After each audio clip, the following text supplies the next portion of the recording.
Bonjour à tous et bienvenue pour ce direct sur le burn-out. Je vous rappelle que vous êtes en direct sur psychologue.net. Bienvenue. Je vous laisse le petit lien des professionnels qui seront en direct avec nous. Alors, pour parler donc du burn-out, on va accueillir pour cela Karine Chosmich et Violaine Capet. Je vous laisse rentrer au fur et à mesure. Je vais attendre 1 ou 2 minutes avant d'inviter les professionnels. Je vous rappelle qu'en cette semaine de la santé mentale, c'est important de prendre soin de vous.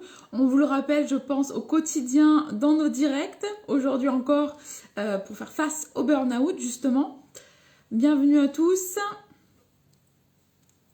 J'espère que vous allez bien en ce jeudi. Donc aujourd'hui, le thème des directs, c'est le bien-être au travail. Bonjour Claire, bienvenue.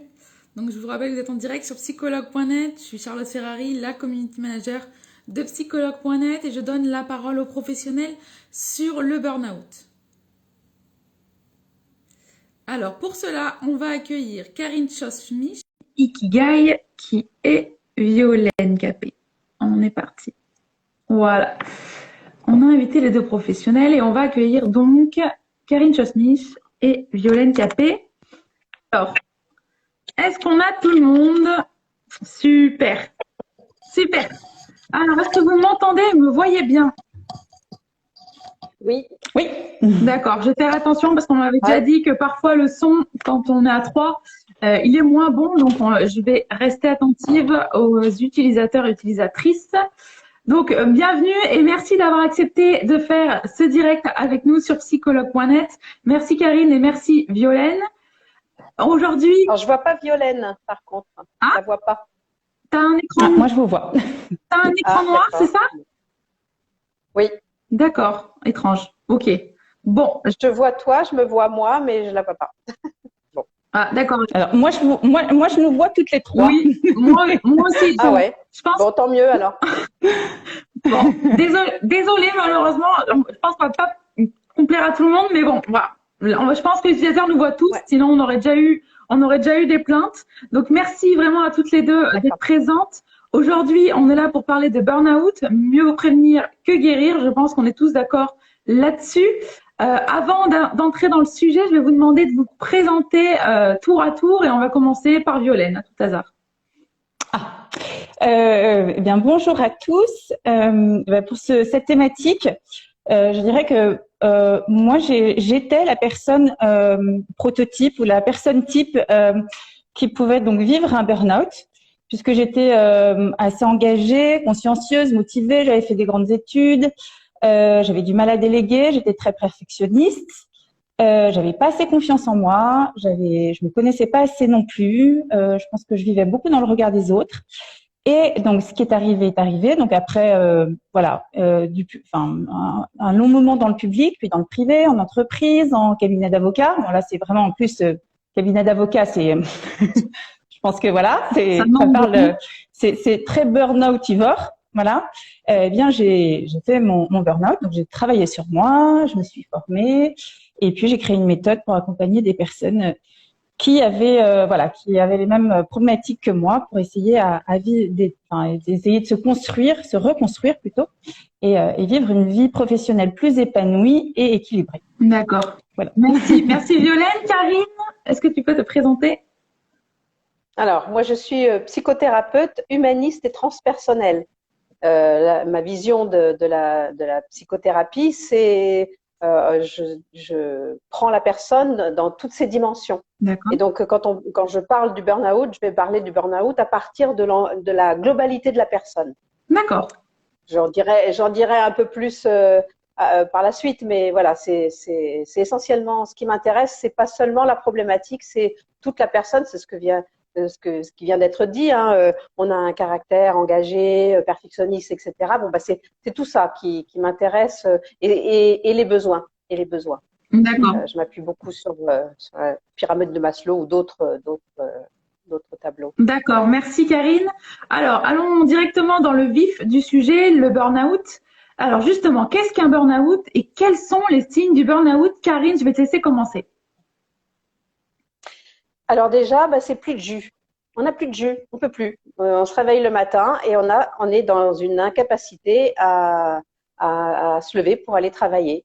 On ne peut plus réfléchir, on a le cerveau qui ne peut plus réfléchir, on ne peut plus ordonner ses pensées, on ne peut plus mémoriser, donc on est incapable de lire, on ne peut plus lire ses mails, on ne peut plus même s'intéresser intellectuellement à quoi que ce soit, donc lire ou même regarder la télé, c'est compliqué.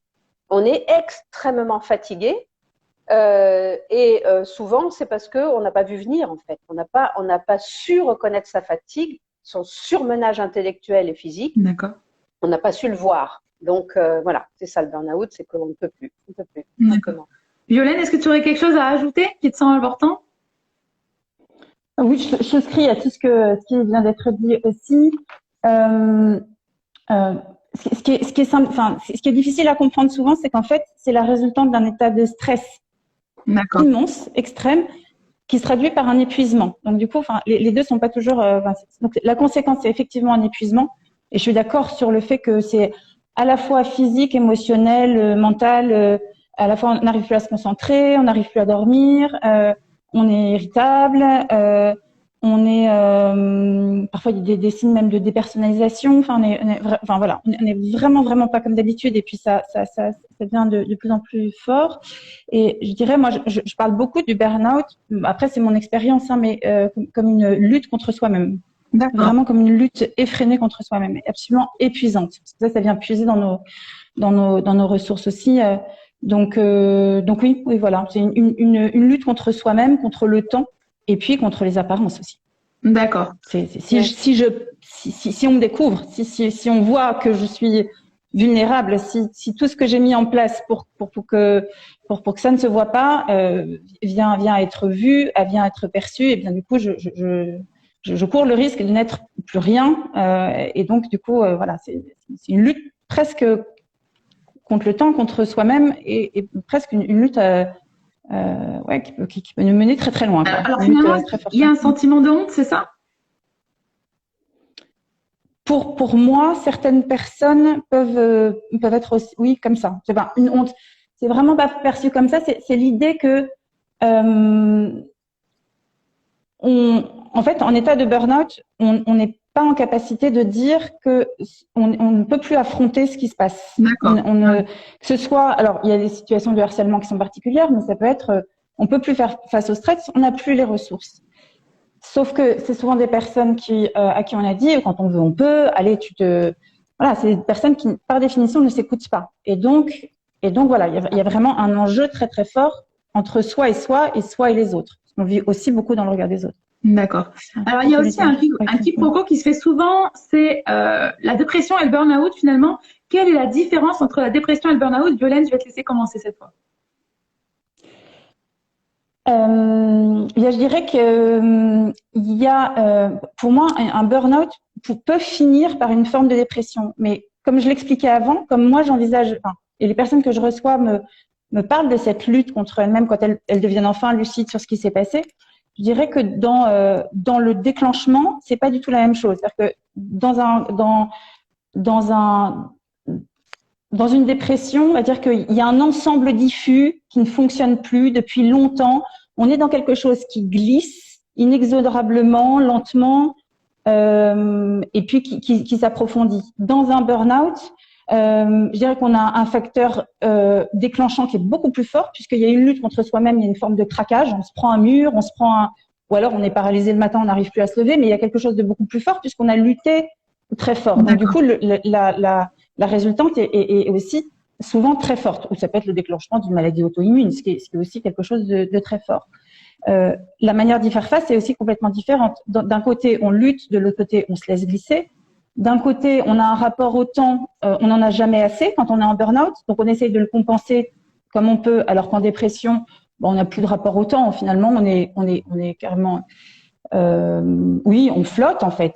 Et dans le burn-out, on est dans de la surcompensation, je sais pas comment dire, de l'hyperactivité, un stress énorme. Alors que dans la dépression, en fait, on a complètement lâché. on s'est laissé tomber. Il y a plus ce nerf, quoi. D'accord. En revanche, quand après cette faille est mise à nu et que le craquage, le cramage a eu lieu, là, il peut avoir une dépression. Mais après, les symptômes peuvent sembler être les mêmes parce que il y a quand même une fatigue, il y a quand même un état de mal-être et la personne se cache à elle-même. Enfin, elle est dans un déni très souvent. Ce qui se passe. Donc il y a des choses quand même qui peuvent être semblables. D'accord. Pour l'extérieur, voilà. D'accord. D'où finalement ce quiproquo que parfois on peut faire. Oui. D'accord. Karine, est-ce que tu as quelque chose à ajouter là-dessus sur la différence entre la dépression et le burn-out qui te semble important d'ajouter? Oui, je rajouterais que l'état dépressif, il y a un manque d'espérance, il y a une incapacité à se projeter. Alors qu'avec le burn-out, c'est pas moral, quoi. On n'a pas des idées noires forcément, ou ça peut venir après parce que voilà, ce combat intérieur, c'est pas facile. Mais voilà, je pense que ce qui caractérise, enfin, du moins en plus, tout ce que Violaine vient de dire. Je rajouterais juste que c'est un manque d'espoir, un manque de capacité à se projeter pour la dépression. D'accord. Karine, du coup, est-ce que tu peux nous dire comment se déclare un burn-out? Alors, en fait, c'est très sournois. C'est ce qu'on disait, on s'en rend pas compte, on n'a pas de recul par rapport à ce qu'on est. Et puis souvent, ce sont des gens qui sont très responsables, très engagés dans leur travail, voilà, qui ne délèguent pas, qui ont le souci aussi de leurs collègues, etc., un sens des responsabilités qui est très fort. Donc, on lâche pas, on lâche pas, on lâche pas. Des premiers symptômes, ça peut être l'insomnie, la tête qui tourne en boucle, hein, les pensées qui tournent en boucle, et vraiment en boucle, c'est-à-dire sans trouver de solution. Hein. Ouais. Une grosse fatigue, voilà, une grosse fatigue. Et puis, tu m'as dit les symptômes, c'est ça? Comment se déclare le burn-out? Ah oui, comment ça se déclare? Moi, pour être passée par là, une incapacité à me lever le matin, par exemple. Voilà.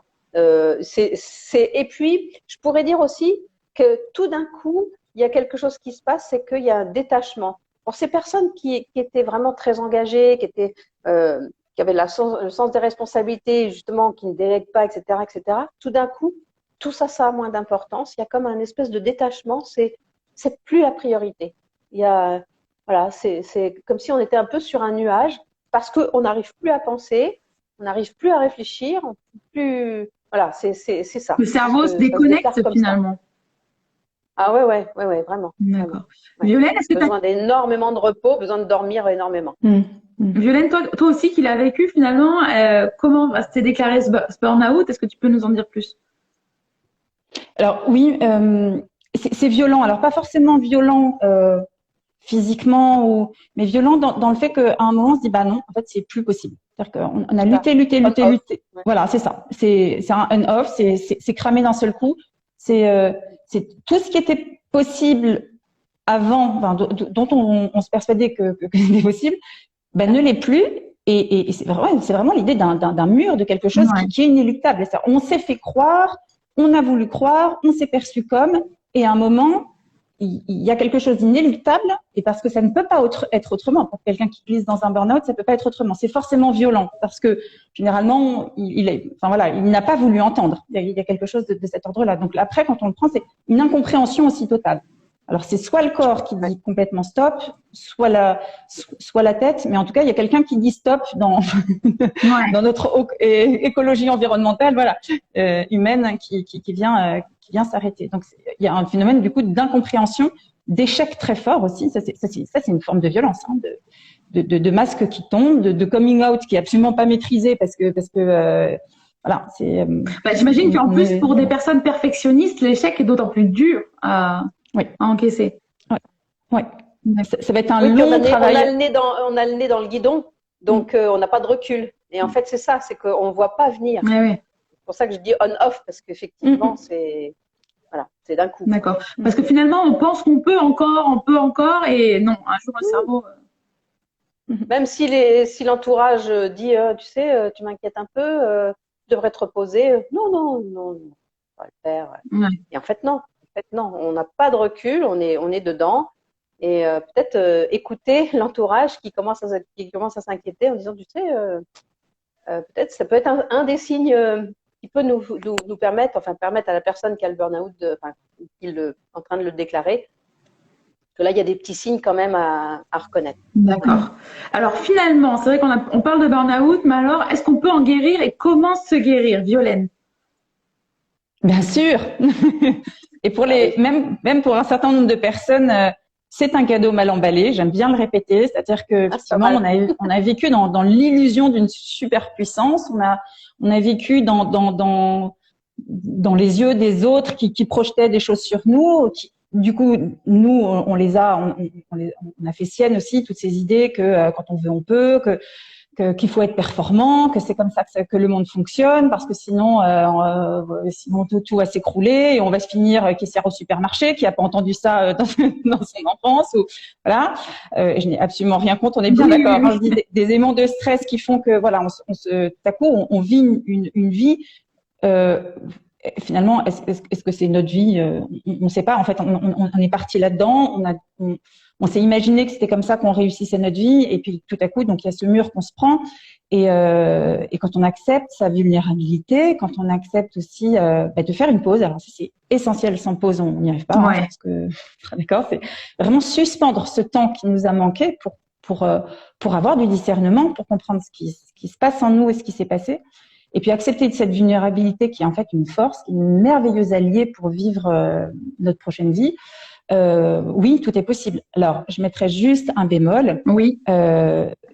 Il m'est arrivé d'accompagner des personnes qui avaient des burn-out extrêmement sévères et des personnes qui ont gardé des séquelles physiologiques de leur burn-out. C'est des personnes qui pourront plus jamais être exposées au stress comme elles l'ont été. C'est des personnes qui ont développé des intolérances d'ordre alimentaire qui resteront à vie. Voilà. Et qui font que il faudra envisager complètement une autre forme de reconstruction. Alors je dis, pour moi, elle est salvatrice parce qu'il y a enfin un équilibre. Enfin, on va se poser les bonnes questions. Qui suis-je? Qui ai-je envie d'être? Qu'est-ce que vraiment la réussite pour moi? On va écouter un équilibre à respecter. Tout ça, c'est absolument essentiel. Mais c'est vrai que on est passé par là.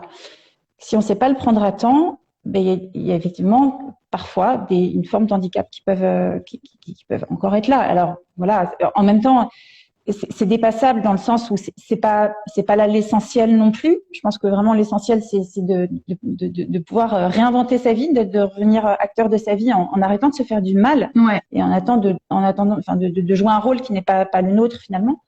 Mais voilà, à la fois je suis quelqu'un d'extrêmement optimiste et très c'est fougueuse dans ma manière d'emmener les personnes qui viennent à moi, et en même temps voilà, je mentirais si je disais pas que c'est extrêmement risqué. Voilà. Ouais. D'accord, merci Violaine. Karine, est-ce que tu peux nous dire les prises en charge qui sont possibles suite à un burn-out? Alors avant, je voudrais rajouter quelque chose qui me semble important, c'est que en fait, je pense que ce qui est important, c'est aussi de se questionner sur le sens du travail, sur le sens que l'on donne à son travail.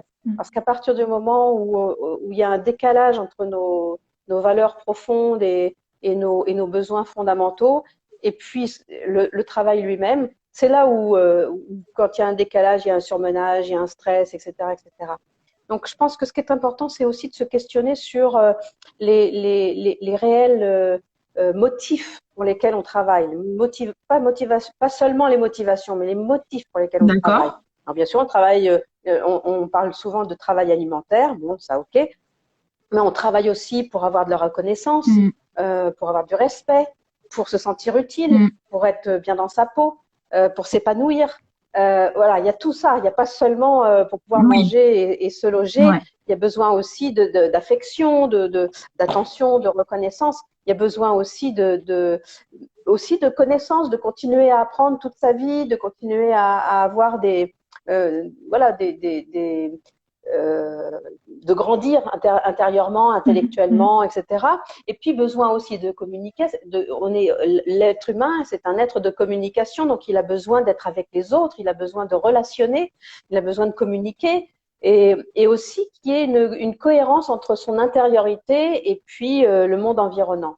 C'est pour ça que le soutien, soit par les collègues, soit par la famille, le mari, la femme, l'entourage, c'est très, très, très précieux. Et dans les prises en charge, je voudrais dire que la première, c'est celle-là. D'accord. Que le conjoint ou la partenaire soutienne, dise voilà, tu peux compter sur moi, je sais que tu traverses une phase difficile. C'est déjà, je dirais, la première prise en charge. Ensuite, une fois qu'on en a pris conscience, que de toute façon on n'a plus de jus, on ne peut plus faire autrement, ben on va voir le médecin pour avoir un arrêt maladie. Et là, la première chose à faire, c'est se reposer, se reposer, se reposer.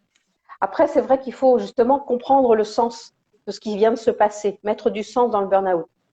Très souvent, j'ai bien cette image de Violaine du cadeau comment t'as dit? Cadeau mal emballé. Voilà. Ouais, mal emballé, voilà, j'aime bien.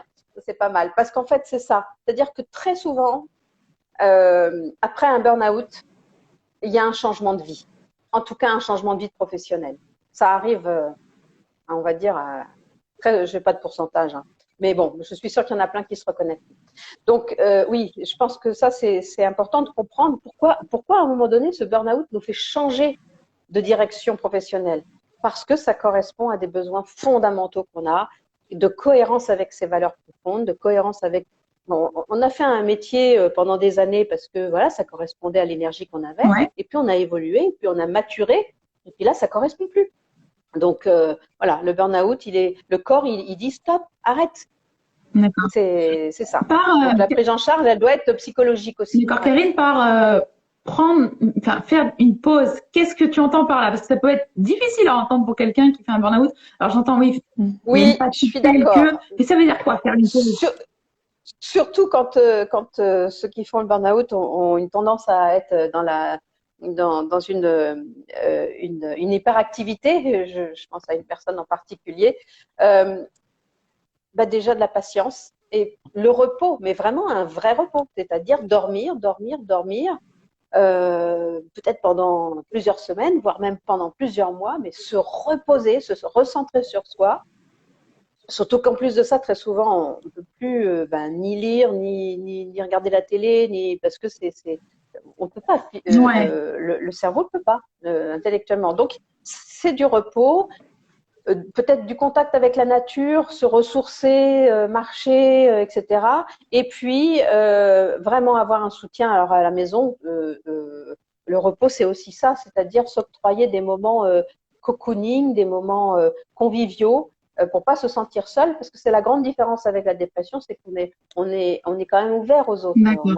On a envie de voir les autres. On n'est pas isolé dans son corps intérieur.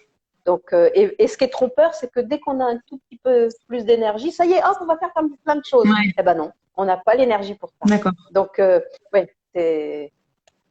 Voilà, je sais pas si j'ai… Si, je pense que tu as très bien expliqué, justement. Je pense que c'est bien. D'accord. Violaine, je sais pas si tu voulais repos, quoi. Violaine, je sais pas si tu voulais rajouter quelque chose sur les prises en charge qui sont possibles. Alors, je voulais revenir sur ce que disait Karine, parce que c'était vraiment, j'insistais vraiment sur cette pause. C'est vrai que c'est très, très compliqué, surtout pour les femmes qui ont encore des jeunes enfants à la maison. Parce que, en fait, ces personnes-là, si elles ont fait un burn-out, c'est que justement, elles ne savent pas prendre du temps pour elles. Donc, prendre du temps pour elles, ça ne veut rien dire quand on les accompagne. Donc, leur dire se reposer, comme déjà, pour elles, ça fait pas partie de leur entendement. Enfin, c'est pas possible. Et il y a une culpabilité à rester à la maison, à subir un arrêt maladie. C'est extrêmement compliqué d'accompagner. Alors moi, j'essaye, hein, on essaye tous. C'est vrai que moi, je dirais, s'il peut y avoir du yoga, de la méditation, une capacité à partir, les personnes que j'ai accompagnées le plus efficacement, j'ai réussi à leur dire, écoutez, voilà, on se revoit dans 15 jours. Dans 15 jours, vous partez n'importe où. Mais il faut qu'il y ait quelque chose qui change, quoi. Il y a quelque chose. Mais il y en a qui peuvent et puis il y en a qui ne peuvent pas. Alors, mais c'est vrai qu'il y a cette histoire d'arrêt, de repos, de suspension du temps, d'accompagnement, quel qu'il soit, corporel, physique. J'ai vu que vous faisiez de l'art-thérapie. Je trouve ça génial parce que je me dis que c'est vraiment quelque chose qui accompagne parce qu'il reconnecte à soi. Moi, je sais que je me suis remis aussi à tout ce qui était mindfulness parce que j'accompagne aussi comme ça un petit peu parce que comme ça, je les oblige. C'est pas sympa, Bah oui, mais je dis bon, au moins, on a eu une heure dans la semaine, voilà, on s'est reconnecté à soi parce qu'en fait, ça s'apprend. Moi, je trouve que c'est dingue. Enfin, voilà, ça devrait être dans les écoles. Finalement, c'est le plus important. Mais bon, voilà, on apprend après. Et puis la souffrance a quand même, heureusement, une fonction. C'est quand même de pouvoir nous reposer les bonnes questions et puis d'entrer en résilience. Et puis la croissance post-traumatique, voilà, c'est un concept génial qui dit que normalement, quand on s'en remet, on revient pas au même niveau, on revient beaucoup plus haut encore. Ouais. Normalement, si on a bien compris ce qui se passait, voilà, en nous. Mais c'est vraiment compliqué cette période de repos parce que nous, en tant que thérapeute, on peut orienter, on peut. Moi, j'essaye dès que je peux, parce que je suis juste à côté de la plage, de dire bon, allez, cette séance, on l'a fait en marchant dans les bois ou en marchant sur la plage, et parfois je vois des gens extrêmement essoufflés. Donc d'une fois sur l'autre, je me dis ah, là, on marche un peu mieux. Ou je me dis au moins sur la séance, à un moment, le corps aura pris l'air, et puis voilà. Mais c'est évidemment pas, c'est pas suffisant. Et c'est vrai que après, il y a cette culpabilité à gérer. Il y a ces personnes qui veulent tout de suite se dire, allez, qu'est-ce que je fais après? Qu'est-ce que je vais dire au boulot? Est-ce que je dis la vérité? Je dis pas la vérité? Et en fait, elles veulent tout de suite le point d'arrivée, alors qu'il faut apprendre à se dire, en fait, j'en sais rien. C'est ça, c'est la patience. Je me laisse porter. Mais le lâcher prise, ces personnes-là et j'en parle à bon escient, hein. Pour moi, c'était une torture de lâcher prise. Ouais. Mais voilà, c'est pas compréhensible. Donc, c'est long et ça, je pense que c'est vraiment la patience, s'armer de patience, comprendre que ça va être long. En fait, ça va être long. Il faut déjà se dire, c'est pas demain, ni dans 3 semaines, ni même dans 2 mois. C'est long. Et déjà, si on comprend que ça va être long et qu'on l'accepte, parce que c'est ça. C'est que ça va demander un temps d'acceptation. Et ben là, on va. Ouais, de s'approprier sa vulnérabilité, de s'approprier tout ce qui s'est passé. Et scientifiquement, le temps du décrochage, du moment où on rentre dans le burn-out, avant que ça explose, hein, il est, si ce temps-là est de 1, le temps de récupération est de 3. D'accord. Voilà. Ok, voilà. Donc il vaut mieux que ce décrochage ait eu lieu juste sur quelques mois, parce que sinon, c'est vrai que si c'est sur quelques années, le travail est d'autant plus grand, quoi. Pour arriver à quelque chose. Alors, on va passer à seconde partie, les questions utilisateurs et utilisatrices, parce qu'il y en a quand même pas mal, et j'aimerais bien en faire 5-6 quand même. Tant qu'on réponde. Alors, on va commencer. Alors, intéressant. On va commencer à tout hasard. Karine, qu'est-ce qui se cache derrière un burn-out? Eh ben, c'est toutes les questions existentielles. Je vais aller jusque-là, en fait. C'est-à-dire que, mais pourquoi je travaille? Quel est le sens de ce travail pour moi aujourd'hui? En fait, c'est ça. Et donc, à partir du moment où on accepte de se poser et puis de prendre conscience que je suis en décalage avec ce travail-là, il ne correspond plus à mon engagement d'il y a quelques années. Quels sont mes besoins aujourd'hui? C'est ça qu'il faut faire, en fait. C'est à ce moment-là, c'est aller chercher avec le thérapeute de quoi j'ai besoin là moi aujourd'hui. Est-ce que j'ai fait ce travail-là parce que j'avais besoin de reconnaissance? J'en suis où là maintenant avec ce besoin de reconnaissance? Ou est-ce que c'est parce que j'avais besoin d'apprendre? Où j'en suis avec ce besoin d'apprendre, le besoin de connaissance, etc. Vous voyez, c'est pour ça que je mets ça vraiment en face des besoins, parce que il y a aussi ce besoin d'absolu, besoin de transcendance, besoin de plénitude, d'épanouissement. Et ça, quelque part, à un moment donné, on a besoin de le trouver aussi dans le travail. Et en tout cas, de trouver que le travail peut avoir un sens en lien avec l'épanouissement. Alors, évidemment, si dans le travail, on s'épanouit plus et qu'on s'étiole, ça peut plus durer. Voilà. D'accord. Ok. Merci Karine. Alors, une autre question. Violaine, comment poser des limites quand notre métier est notre passion? C'est très intéressant ça, parce que du coup c'est vrai que il y a la question de l'épanouissement, mais quand on est trop épanoui ou quand ça vient nous chercher trop loin, c'est pas bon non plus. Eh bien, quand même se poser des limites, essayer de comprendre pourquoi est-ce que on a du mal à quand même arrêter. On peut, enfin, si c'est sa passion, oui, pourquoi pas, hein, allons-y. Mais si ça se retourne contre soi-même et si on se fait souffrir, il y a quand même quelque chose qui va pas bien là-dedans. Donc, une passion doit pas nous, c'est comme la passion amoureuse. On ne doit pas nous dévorer. On doit pas se désintégrer dans la passion amoureuse. On doit rester soi-même et on doit prendre soin de soi.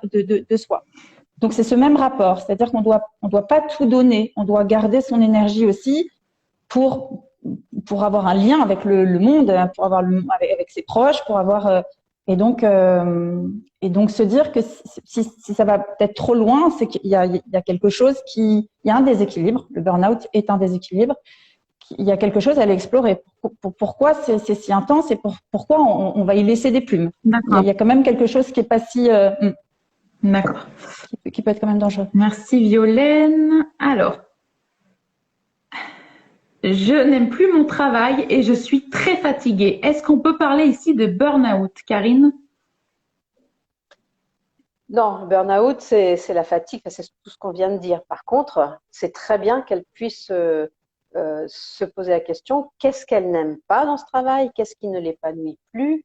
Parce qu'elle dit, je n'aime plus, donc elle l'a aimé. Qu'est-ce qui a changé? Est-ce que c'est la nature du travail qui a changé? Par exemple, les exigences, ou c'est devenu de plus en plus administratif, ou c'est devenu de plus en plus technique, ou je ne sais trop quoi. Donc, vraiment se poser la question, qu'est-ce qui m'a motivé au départ? Comment j'ai évolué et pourquoi j'en suis là maintenant? Le fait d'être fatigué ne suffit pas pour dire que c'est un burn-out, honnêtement. Ça peut être un début, mais est-ce qu'il y a des insomnies? Est-ce qu'on a la tête qui tourne tout le temps? Est-ce qu'on n'arrive plus à réfléchir? Voilà, c'est tout ça. Mais par contre, c'est très bien de se poser la question, est-ce que c'est un burn-out? Ou en tout cas maintenant, où j'en suis par rapport à ce travail? Voilà. Et éventuellement, si elle ne peut pas le quitter, ou si elle ne veut pas le quitter, qu'elle puisse dire, bon, qu'est-ce que je peux améliorer, ou comment je peux, par quel autre angle? Par exemple, si c'était pour, on va reprendre, se sentir utile, ok, bon, là, je me sens utile, c'est bon. Donc, qu'est-ce que je vais pouvoir mettre en face comme besoin? Voilà, parce que effectivement, oui, si on est fatigué, il faut se demander aussi pourquoi. Puis après, il n'y a pas que le travail qui fatigue. Hein. Bien sûr, bien sûr. Mais c'est vrai que ne plus aimer déjà son travail, c'est être épuisant au final de faire quelque chose qu'on n'aime pas. Absolument. Bah oui, parce qu'on va, comme disait très bien Violaine, c'est un combat intérieur, quoi. On se force, voilà, on n'est pas épanoui, et puis donc oui, effectivement. D'accord. Ça, c'est. Merci Karine. Alors, il y a quand même pas mal de questions. Je suis étonnée. Violaine, comment faire pour aider quelqu'un qui se noie dans le travail? Eh bien, vaste question. Tout dépend si la personne est capable d'entendre déjà. Il y a des choses, on sait bien malheureusement qu'il y a des choses qu'on peut prendre qu'en charge soi-même si on accepte de les voir. Donc, une personne qui est enfoncée dans le déni et qui est en lutte contre elle-même parce qu'elle veut absolument ne tenir bon jusqu'au bout parce que c'est ce qu'elle a décidé. Ça va être difficile de l'aider. Et parce que voilà, pour l'aider, c'est toujours la même chose. Surtout pas travailler le week-end, justement faire ses pauses, avoir une vie équilibrée, manger sainement, faire un peu de sport, avoir une vie sociale, et lui faire comprendre. Voilà, il y a souvent chez les personnes qui sont prêtes qui vont faire un burn-out ou qui l'ont déjà fait, les sociologues parlent de centralité au travail, c'est-à-dire qu'on ne fait plus qu'un avec son travail. On a quelque chose de voilà. Donc du coup, si je suis pas bon dans mon travail, je suis une personne nulle. Donc voilà. Et du coup, j'ai plus de sens du tout sur rien. Non, il y a des moments, on est moins performant, on est moins performant. Oui, il faut l'accepter. Et si on se noie dans le boulot, stop quoi. C'est non. C'est là où, en fait. Très souvent, et là, on n'a pas du tout dérivé là-dessus, mais parfois, le débat est là-dessus, c'est-à-dire c'est la reconnaissance de la maladie professionnelle, parce qu'il y a harcèlement, parce que les entreprises font n'importe quoi, et c'est une partie du problème, d'accord? Il y a vraiment des problématiques de management, il y a vraiment des problèmes de stress au travail, de sens au travail avec des procédures. Il y a des personnes qui sont surqualifiées et qui font de la procédure toute la journée et qui remplissent des cases dans des tableaux Excel, c'est complètement dingue. Mais à côté, il y aura des personnes qui feront un burn-out et d'autres qui n'en feront pas. Pourquoi il y en a qui en feront et d'autres qui en feront pas? C'est qu'il y en a ceux qui en feront n'auront pas dit non parce qu'elles ont peut-être pas assez de ressources en elles pour dire bah là, en fait, je me noie dans le boulot et c'est n'importe quoi. Ouais. C'est un boulot, ça n'est pas moi. Ouais. Mais très souvent, quand il y a cette centralité qui est trop forte, en fait, on ne fait plus la différence. C'est-à-dire, si je n'y arrive pas, je suis nulle, ou j'ai même plus d'existence sociale puisque je suis mon boulot.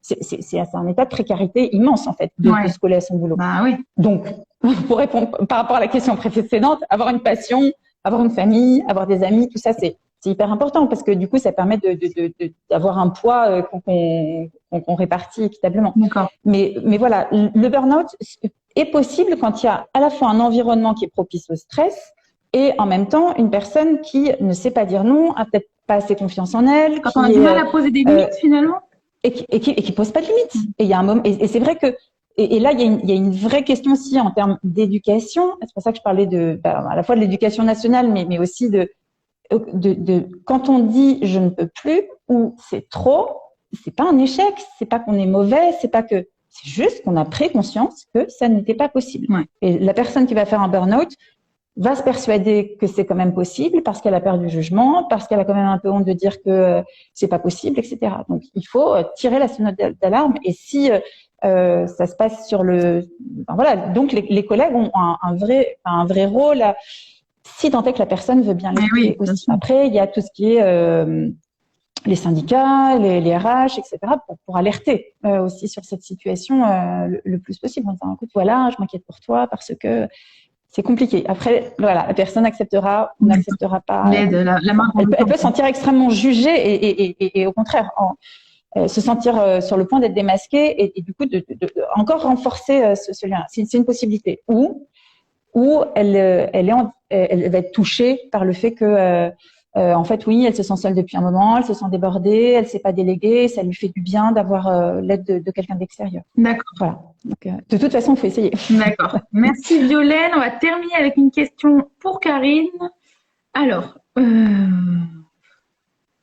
on a déjà parlé Karine, mais on va quand même en reparler parce que je pense que c'est très important sur le burn-out. Combien de temps finalement il faut pour se remettre d'un burn-out? Ça peut durer des mois, je vais peut-être un peu découragée, mais ça peut durer des années, parce que comme disait Violaine tout à l'heure, il y a des séquelles. Par exemple, le manque de concentration ou de mémoire, ça peut rester longtemps. Donc, je vais dire que ça dépend aussi de l'entourage, de la capacité du soutien que la personne a. Ça dépend aussi de sa capacité à vraiment se reposer, mais à accepter vraiment de dormir, de se reposer, de lâcher prise sur ses responsabilités professionnelles. Elle est en arrêt maladie, et ben elle est en arrêt maladie, point, c'est tout. Donc, parce que j'en connais qui, tout en étant en arrêt maladie, continuent à passer des coups de fil, envoyer des mails, etc. Ben non, tu lâches pas là. Donc, il faut vraiment lâcher. Donc, ça dépend de chaque personne, de la sensibilité de chaque personne et de la capacité à vraiment lâcher, à accepter de se reposer.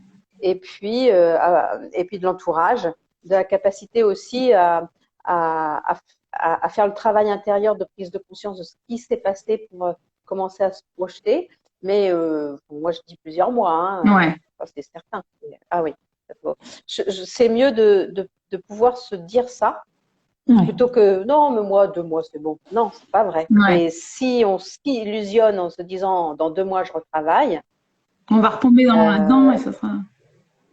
Exactement. D'accord. Exactement. Et ça peut être pire parce que là, alors là, il peut y avoir encore un sentiment d'échec parce que même j'ai même pas réussi ma guérison, quoi. Enfin, en gros. Donc, c'est le serpent qui se mord la queue finalement, ouais.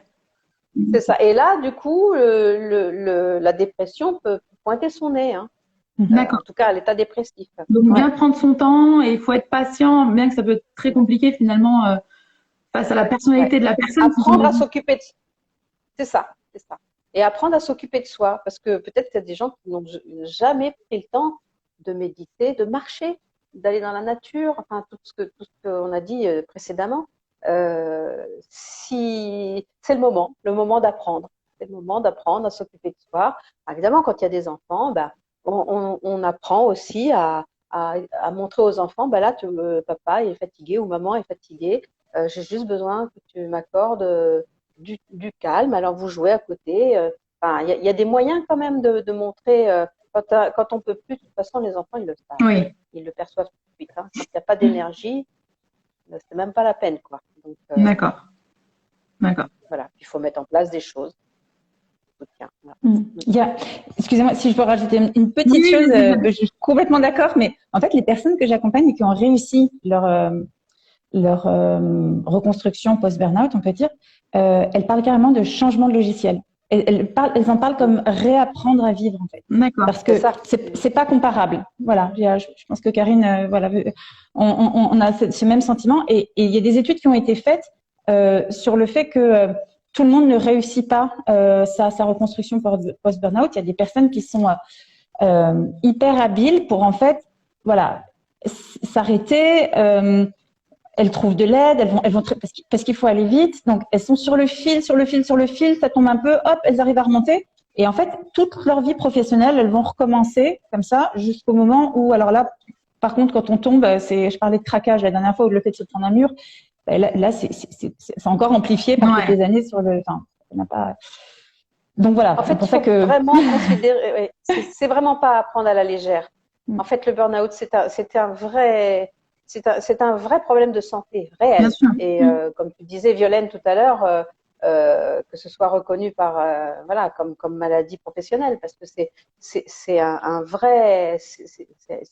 une vraie maladie, quoi. C'est pas juste un gros état de fatigue. C'est pas ça. Beaucoup plus loin. Et voilà, ça va beaucoup plus loin, et c'est pour ça qu'on met autant de temps à s'en remettre. Et puis c'est terrorisant pour la personne qui perd tous ses repères. Hein. Il y a vraiment cette notion de on ne se connaît plus, on ne se savait pas comme ça, on se pensait courageux. Et en plus, c'est horrible pour la personne parce qu'en fait, elle a fait plein d'efforts. En fait, elle s'est pas écoutée. Elle a essayé d'aller jusqu'au bout. Donc, elle a joué une forme, elle a mis la cape du héros, quoi. Et pour que finalement, elle en arrive là. Donc, il y a une espèce de tout ça pour ça, un sentiment d'injustice, un sentiment qui est normal, quoi. En même temps, personne ne lui a demandé ça. C'est ça. Et ça, c'est très difficile à accepter. Bien sûr. Que finalement, c'est nous-mêmes. Et on sait à quel point nous sommes notre plus grand ennemi. Oui. Plus la vie avance, et plus voilà. On se rend compte qu'effectivement, tout est là en fait. Mais bon. Il faut apprendre à être son meilleur ami. Merci à toutes les deux pour vos conseils et vos explications. Merci d'avoir accepté de faire ce live en cette semaine de la santé mentale sur le burn-out. Je pense que voilà, le chiffre parle de lui-même. Il y a plus de 100 personnes connectées, donc il y en aura beaucoup plus pendant tout ce live. Ce sujet est très intéressant et intéresse les personnes parce qu'on peut tous le vivre, voilà. Donc c'est très tous, oui. C'est très important de le rappeler. L'OMS a dit que aujourd'hui, à partir d'aujourd'hui, ce serait une personne sur 4 qui était en situation de vivre un burn-out. Voilà. Donc alors justement, beaucoup quand même. Hein. Ouais. Justement, cette semaine de la santé mentale, est-ce que chacune vous n'aurez pas un message à faire passer? Par rapport, oui, c'est-à-dire, moi, ce que je dis, de ce que j'ai déjà dit, c'est peut-être prendre conscience de là où on en est, à tous les niveaux de sa vie. D'accord. Prendre conscience, de poser les vraies questions fondamentales, parce que c'est ça qui fait qu'on peut vivre en harmonie. C'est ça. Merci Karine. Oui, sur le burn-out, que c'est effectivement une épreuve de vie qui est dure, mais en fait, si c'est bien fait, et si on s'interroge, comme le dit Karine, vraiment sur ce qui fait sens pour nous, pas pour les autres, vraiment pour nous intimement, ce qu'on veut être. Enfin, souvent, on se rend compte qu'en fait, on a la possibilité d'être nous-mêmes après ce qui s'est passé. On a vraiment la possibilité d'agir. Il nous reste un bout de vie. Qu'est-ce qu'on veut en faire? Qu'est-ce qui est important pour nous d'avoir fait avant de la fin inéluctable, parce que le burn-out parfois peut être vécu comme une petite mort, mais on s'en remet très bien. Et si on le prend comme ça, mais voilà, on peut vivre sa meilleure vie. Merci mon burn-out, quoi. Mais voilà, il faut quand même accepter cette remise en cause. Et ça peut être une aventure, une très belle aventure aussi. D'accord. Merci à toutes les deux pour vos jolis messages que vous avez transmis. Merci encore. Je vous laisse quitter ce live avec les petites croix qui sont au-dessus de vous normalement. Merci vraiment à toutes les deux. Une très belle journée. Merci. Belle fin de semaine. Merci Karine, merci Colette. Belle journée à toutes les deux.